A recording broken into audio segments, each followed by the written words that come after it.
Hey church family, wanted to give you an update on what is happening in our church as we begin to facilitate in-person gatherings again. We've been doing that for the last 2 weeks. So as we enter into this season of reopening that element of ministry, just wanted to give you an update on what's going on and what our plans are. We have, I think, 3 loose groups of people in our church. There are those who are ready today to come back to in-person gatherings regardless of the restrictions that are required, and they feel safe and comfortable doing so. We also have a group of people in our church who are not able to come back to in-person gatherings because of their health or being compromised because of their health.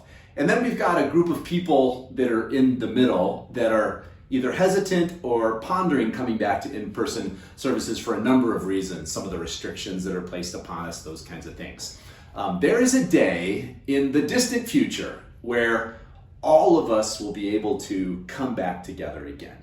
But that day is probably a long ways away from us.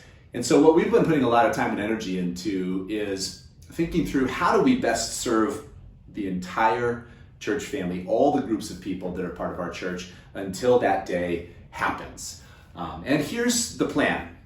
Starting in about a month, we will begin live streaming our Sunday morning services. Now that deadline is flexible depending upon our ability to get all the equipment and get everything set up. But once we have the technical capability, we will begin live streaming our Sunday morning in-person service, that first service. So people can come and worship with us live. People can participate in that live service at home by watching the live stream. And then the minute that live stream is over, it immediately becomes available for people to watch on demand whenever it's most convenient for them. And so that's the direction that we're headed. We're working really hard on getting the technological pieces ready for that to happen. And we're planning on starting that in the middle of July. And what that will do is will set us up for the long haul. That'll set us up for the several months that are in front of us as we try and serve the entire body by giving people a chance to participate together in our weekly corporate gatherings. For those of you that are pondering coming back on Sunday, just want to encourage you to do so. Even with the restrictions we had in place, it's a lot of fun just to be in the same room listening to the voices of God's people lifted up to worship the Lord. Yes, it's hard to wear masks.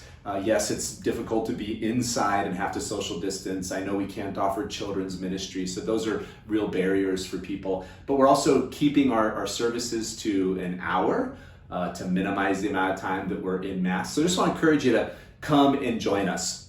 We've slightly revised the way that you can sign up to come to services. Every Monday, we're going to release the seats for that coming weekend's worship services. We just ask that if you were at church the day before, that you don't immediately sign up for the next week, that you give other people the first opportunity to come to that next week's worship service. And then Thursday, if there are any open seats for that coming weekend's service, then you can go ahead and sign up for one of those seats. So that's going to be the new rhythm starting next week. Look for seats to be available starting on Monday.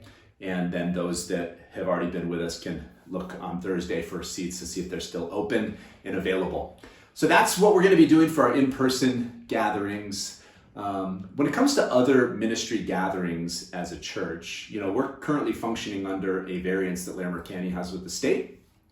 That's what allows us to gather up to 150 people in our sanctuary. We can only get about 110 in there with the restrictions that are placed on us. But that variance only speaks to the Sunday gathering. The variance provides no other guidance for us as a church for other gatherings that we have as a church. The state order still says public gatherings have to be kept to 10 people or less. But the Larimer County variance does allow for public gatherings of 11 to 50 if an application is filed. So we're just encouraging ministries that want to pull together those kinds of gatherings, if they want to begin to pursue that, to just follow the guidelines of Larimer County, file for those applications to get approval for events. So if you're a part of ministries that are used to having events like that, getting more than 10 people together, that avenue is available, and ministries are going to begin to start exploring that possibility.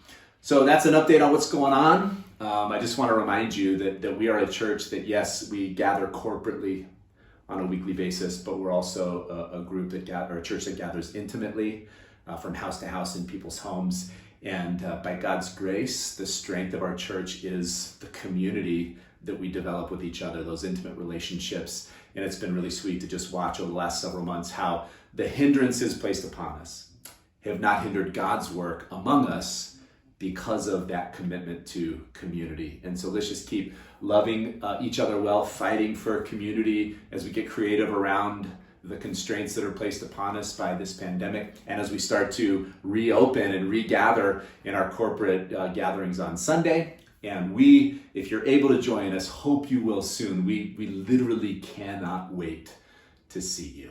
So thanks for listening to this update. Hope you're having a great week.